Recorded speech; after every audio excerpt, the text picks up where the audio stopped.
आता आपण सगळ्यात पहिले कढई तापायला ठेवली, त्याच्यामध्ये आता आपण मोहरी टाकणार आहे,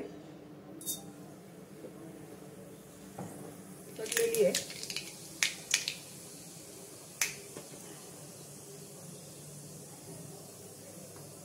ह्याच्यामध्ये आता आपण पाव चमचा हळद टाकतोय,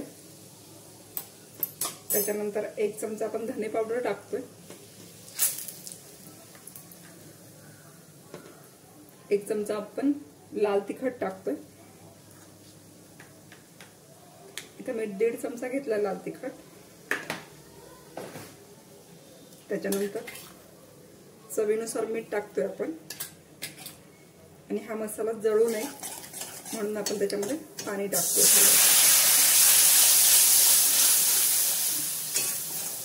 अगदी थोडंसं पाणी टाकलंय आपण। आपला मसाला आता परतून झाल्यानंतर आपण हे जे बटाटे घेतले तुकडून ते टाकून घेणार आहे त्याच्यामध्ये,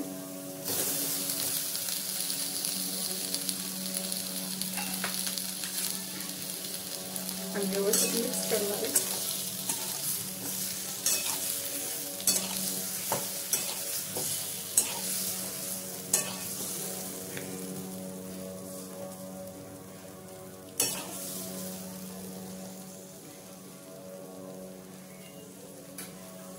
आपण व्यवस्थित बटाट्याला कोटिंग होईपर्यंत आपण करतो, त्याच्यानंतर आपण कोथिंबीर टाकतो, व्यवस्थित आपण आता मिक्स करून घेणार आहे।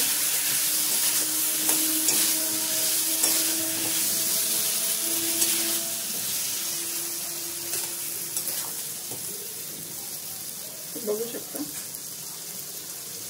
आता आपण 1 लिंबू घेतलेले ते पिळणार आहे पूर्ण। लिंबू नसेल तर आमचूर पावडर टाकली तरी चालणार आहे, आणि व्यवस्थित सगळं मिक्स करून घेणार आहे आपण। 1 सेकंदाची व्हिडिओसाठी टाइमपास करते।